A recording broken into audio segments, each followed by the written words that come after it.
Okay, but you can't laugh. Oh, I will not. I will Okay. not laugh. It's funny. Like I said, I gave up halfway through and I just needed to finish it. I just needed to complete it. So Okay. here, so here it is. Dude, that's actually pretty impressive. I like it. Yes, nice. Oh! Yeah. So it was hard. It was hard times. Yeah. But look what you have to Gluing show those, for it, though. yeah, gluing those chopsticks while making rollies from herbal tea bags. Yeah. Your background is in music videos, primarily, right? Is that how you kind of got Yeah, started? yeah. So I started making short films and then made my career in, um, yeah, music videos. So over in South Africa here, I'm known as a music video director for directing narrative, story-based music videos. Cool. Okay. I feel like that style is kind of prevalent in Fried Berry, though. Like when I watched the movie and then read that you had a background in music videos, and I was like, this Yeah, totally makes sense. Absolutely. Like it's very visually dynamic, and then you used a ton of music, and sometimes the music was like anxiety inducing almost like yeah, living in like a techno song and then it's just cut together so quick and like the yeah. Well, beautiful I mean, the whole colors. feeling with Fried Barry is that you're going on this trip as Fried Barry, but also you're going on the trip with Fried Barry. Right. So it's from those two perspectives that you feel dirty and you feel Yeah. gritty and and you're just going along with this crazy journey and just being a part of it. Well done, because I felt pretty grimy for Well, afterwards. yeah, after people watch Fried Barry, I want them to go, "Ooh, I need a shower." I Yeah, need to take, yeah, yeah. I feel you know, dirty. yeah, Yeah. Nicely done. Is that a yeah. teabag cigarette or a regular kind? It's not. It's not I've regular. got my Lucky Strike lights back on. Oh, So, okay. uh, uh, So I watched the short film version of Fried Berry, and I feel like it's yeah. it's very different in tone. Like kind of the same kind of concept is there, but I feel like it's a lot darker, whereas the feature has some very light moments, and becomes like a likable character. Yeah. Well, you see, the thing is, when I made the short, there was no. I mean, the short is to be honest, it's a standalone film. Okay. The shorts, because there was never any. It has nothing to do with like the alien aspect or anything like that. And it was like I made a 3 minute experimental about a junkie. That's Okay. basically, his highs and lows in the abandoned building, and then that was it. So I never knew I was going to make a feature from this thing, but because I knew people really loved the short and it did well at festivals and stuff, and I really liked that character, and the people started doing fan art and all this. So I really thought, how could if I was going to take this character, how could I, because people are liking it, then how could I expand it and how could I change it up completely and add other elements to it? Because there is no story within the short. It's just an experimental film about a junkie and that's Right. it. Okay, cool. Well, you took a moving from that concept and developing it into a feature. You did a cool job with that because of the storyline of a junkie that's got Yeah. an alien abduction, and then you're on this journey with Yeah. him, and it's just like this fantastical kind of thing. It was a very fucking wild, very weird, but cool, and it was enjoyable. Cool. Well, that's good. And I mean, even with the feature, I mean, it's, the synopsis and it's like when you pitch in a film, I think the best films that you can pitch or understand is just, a sentence or two of the synopsis. And Fry Barry the feature is basically about a heroin junkie that gets abducted by aliens. And it's basically alien tourist on holiday, and we're going on this road trip with this character. And I always say to people, it's like a road trip movie, but instead of the car, it's Barry. Like Barry's the car, and we're meeting all these people as we go along, and that's it. And that's it's a very simple story, and it's his journey going along, and meeting these people. But there's that inner story as well with the drugs and the relationship with him and his wife, and there's still that heart in the movie where we end up caring for Fry Barry the alien, and we feel sorry for him, and the wife doesn't know that it's this and that, and she falls back in love with this guy because he's trying. Right. Well, So, he was so shitty in the beginning that I was like, I don't know if this is like a redeemable character. Like, he's really yeah, shitty. He's just fucking awful. And then by the end, I yeah. was like, oh, he's like this lovable little, like, I really like it. Yeah, I know exactly, and you know, it's like when he gets beaten up or something happens, and it's just like, oh no, Barry, Yeah. you know, Yeah. you know, you're reaching for him because at the end of the day, you see, the cool thing with Fry Barry is you look at that character and you go, bad guy. He's Right. definitely a bad guy Yeah. because look at him, he's a bad guy, you know. And that's the thing with like casting, you know, where you know we as actors we get put into boxes, and you're like, okay, you will be the bad guy. It's like I do a lot of acting. I started acting before directing, and it's like I'm the quirky guy or I'm the bad guy. So it's just like I'm never going to be like the love interest or anything like that. So it's like you look at Barry and you're like, okay, he's not going to also be the romantic lead in a comedy film. So you look at him and you go, bad guy, and that's the cool thing about Fry Barry is that you look at the poster and it is what it's saying it is, but it's a hell of a lot more that you're not going to expect. Yes. And the same thing with the trailer. So you know you end up seeing this character and you end up going, oh my god, he's actually not a bad guy.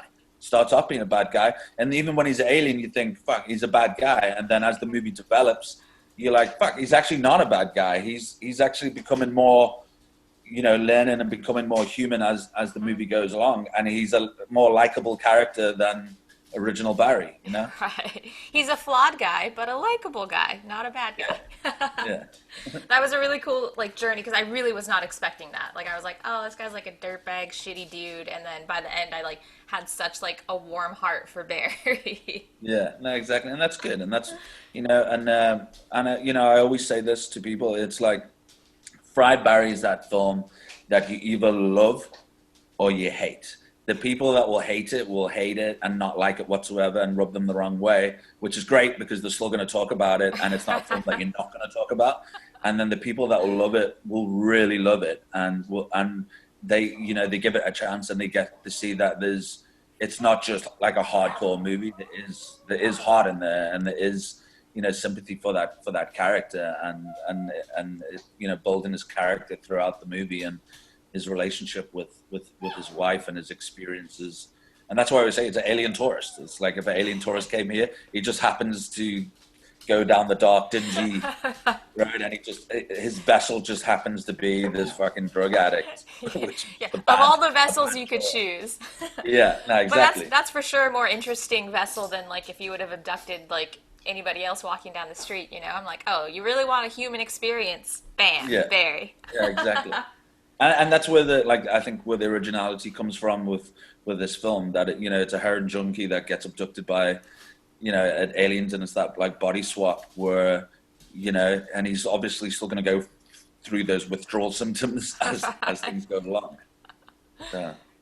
What a great pitch, though. Like the first time that you were pitching that as like an alien abducts a heroin addict, like Yeah. what was people's responses to hearing just that tagline? Well, this is the thing. So we didn't actually pitch it to anybody. So you know, I ended up just making the movie. But when we went to festivals, well, when we did our world premiere at CineQuest in San Jose, you know, the people that looked on the program and they saw like, oh, heroin addict that gets abducted by aliens, they're like, fuck yeah, I want to watch that movie. So it's just like you sold me on like heroin addict gets abducted by it. That's it. That's all I need to know. That's The like people awesome. that are going to be into it are going to be into it and sold with that one line. Yeah. Yeah, exactly. How did you come across Gary Green? He's fantastic. So yeah, so Gary, I've worked with Gary now for about 10 years. Gary's background is he normally, you know, did extra work and stuff like that, and here and there he gets like featured parts. So over the 10 years, I've put him in like music videos. His parts got a little bit bigger and a little bit bigger, and then we decided to do the short, and it just went well. And then it got to that point where I wanted to do a feature, and I was just like, I'm going to do Fry Barry, and Gary has to play, you know, Fry Barry, and that was the thing. And I had to make the film a certain way to make it work because he's not a trained actor. So I had to like, you know, there was no script for the movie. I wrote a scene breakdown in 3 days.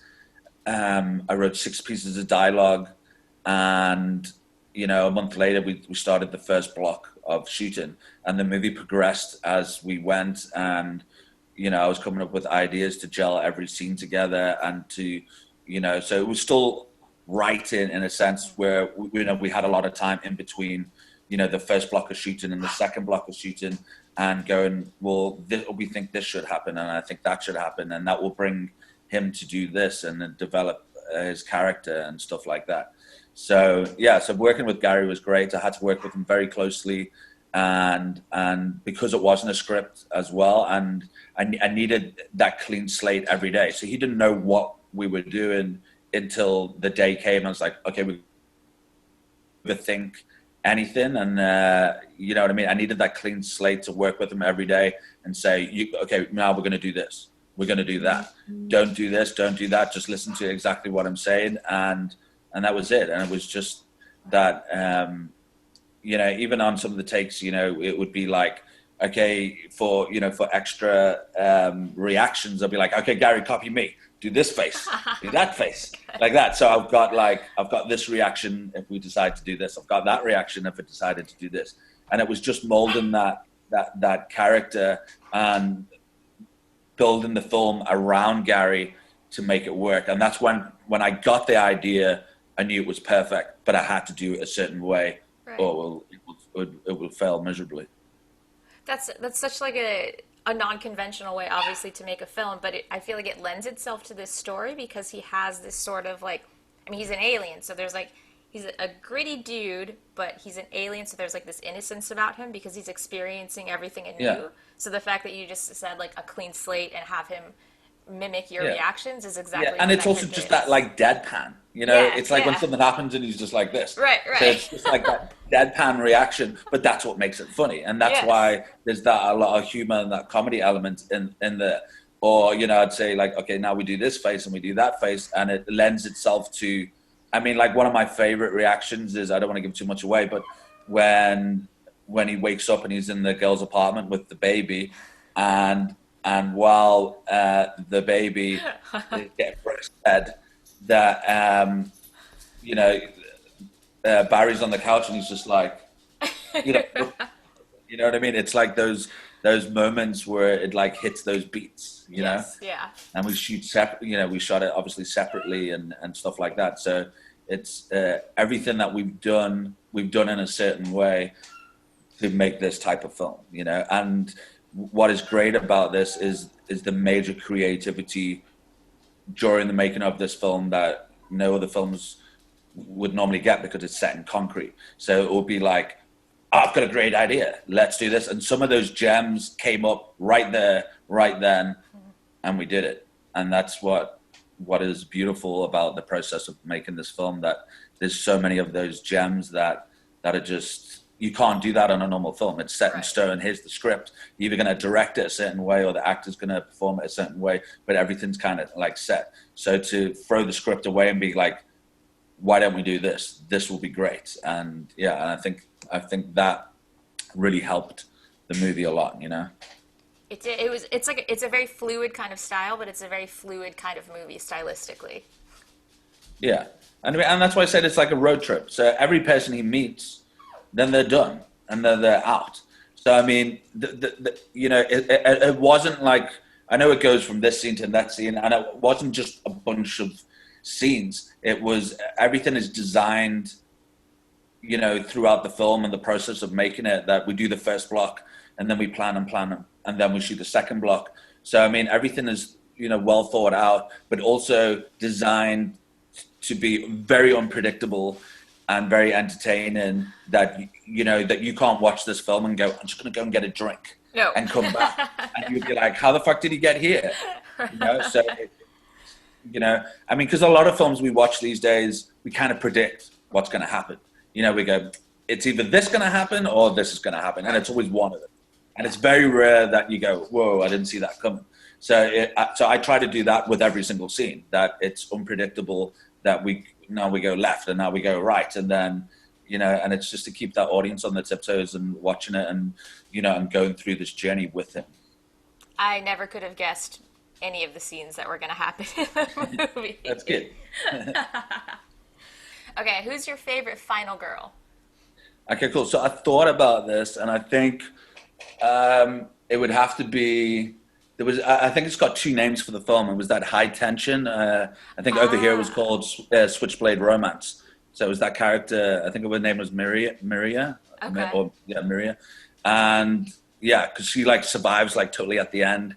But it's also that twist and stuff, so where you did not expect it. So she's kind of like all the players anyway. Right. So Nice. so Why did I thought, yeah. you guys got such a cooler name than we did? Switchblade Romance.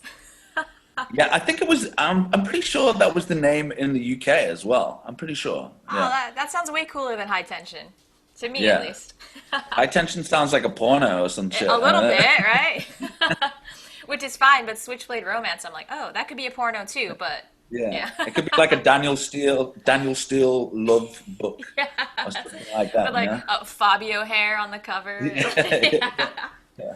Switchblade romance. Yes. Yeah, yeah, All right, absolutely. what's your most traumatic horror experience? It can be real life or something with a movie. So yeah, so I thought, it's one of those things where, people go, oh, what's that, horror scene that was like really traumatic and this and this.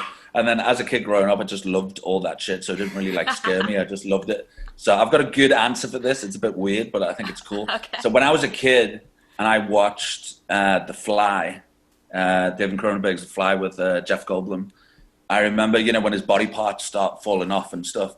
And I remember there was like his dick fell off and he put it in a jar in his kitchen cabinet. And I remember my brother saying to me, it was like, when he opens the cabinet, you can see his dick is in a jar. And I could just think, oh my God, like how can you lose your dick? And that's just like in a jar. And I thought that was like horrifying that your dick could fall off and it'll just be in this jar, in this cabinet, and that's it. And I'd be like, what's the point? that's, a, that's a good one. Yeah, also I would put it in the refrigerator probably. I don't know if I'd stick it Yeah, in the like cupboard. freeze it. Yeah, Yeah, right? it could be like forever young. Maybe you can bring it back like a few years later, It might be this Cryogenically. old guy with this like young dick, Hey, did you just write your next movie? I think that's a fantastic There you premise. go. That's it. That's it. Anybody listening, That's it's it. gonna be forever dick, and it's just gonna be 10 years later.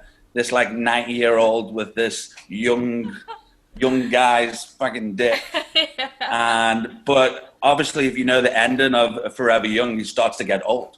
So then this dick would start to get old as time as time goes on, and maybe it'll catch up too much, and then it'll just be this old. Or if the guy gets younger, the dick ends up aging and the guy gets younger. So it's just this total like. Yeah, yeah. Oh, I yeah, think you're I onto was something. gonna say something. Coming to Fantasia 2021. Old guy, young dick. Yeah. It's all about the poster. That would be about that poster.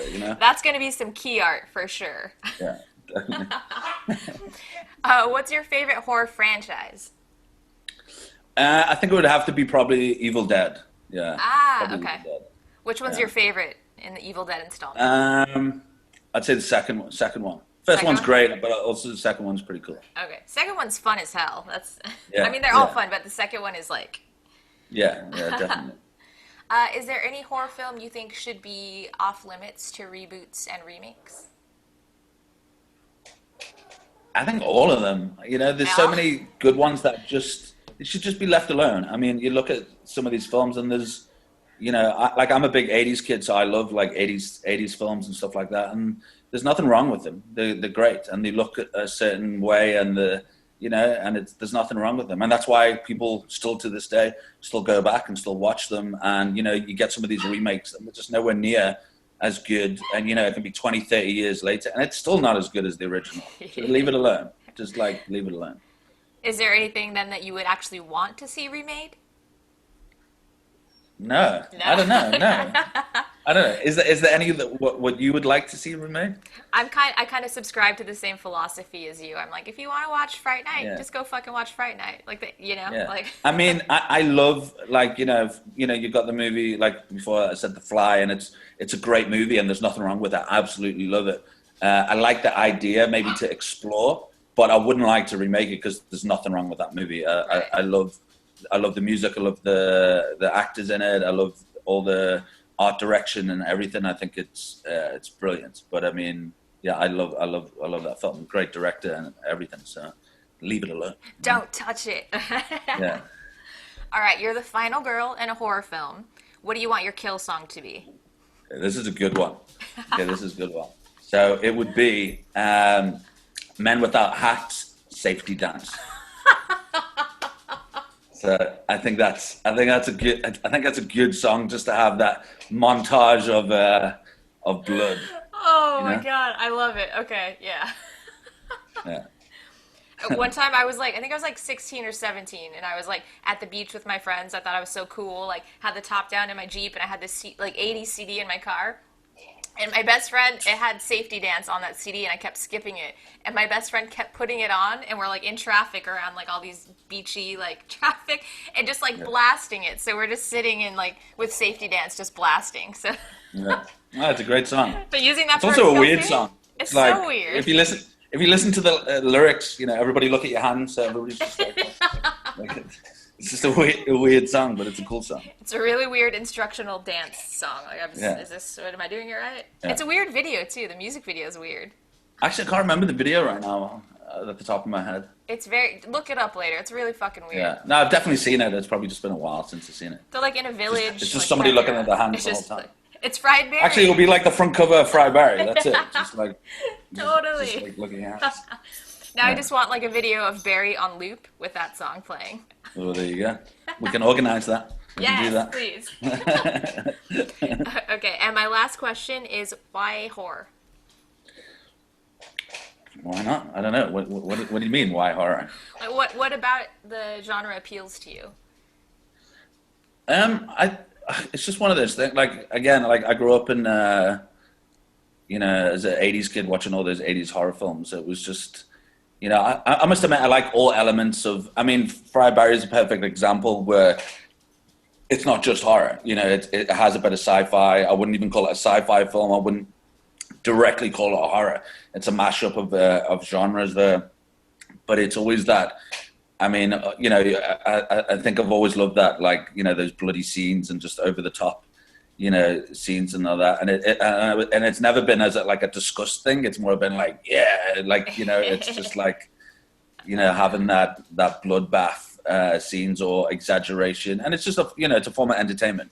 So, I mean, it's cool to scare the audience, but it's also, it's the characters. I mean, you look at some of these, you look at like Freddy Krueger, or like Hellraiser, and you look at all the, there's just those iconic characters, throughout horror, and like Jason Voorhees and stuff like that, that I grew up with, and they're just like, you don't really get too much of that in other genres, and that's why what's cool about the horror fan base of movies is that they're probably the most loyal fan base in the world of genres, because they it's not like it's a comedy. I think it's like horror and sci-fi. They're probably the biggest fan base of people that keep those movies alive and talk about it and buy the figures and have those things where it's such a big part of people's lives and watching. And no matter if it's a big budget film or like a low budget film, people will still enjoy it. True, cool. Like you get Fried Berry fan art when you make a short film, like. Yeah, I was thinking that's weird, but yeah, that's cool. That's cool. All right, well, that's all I got for you. Cool. Well, great. Thank you so much for having me on. Very much appreciated. I'm glad that you enjoyed Fried Barry. So yeah. So everyone go watch it. It's freaking weird. It's awesome. It's amazing. And I'm looking forward to your next film, Old Man, Young Dick. Yeah, that's cool. I'm gonna have to think that up now. I'm gonna start writing that tonight. Yes, yeah. Right, this was fun. Thank you so much. No worries. Cheers, keep well. Thank you so much.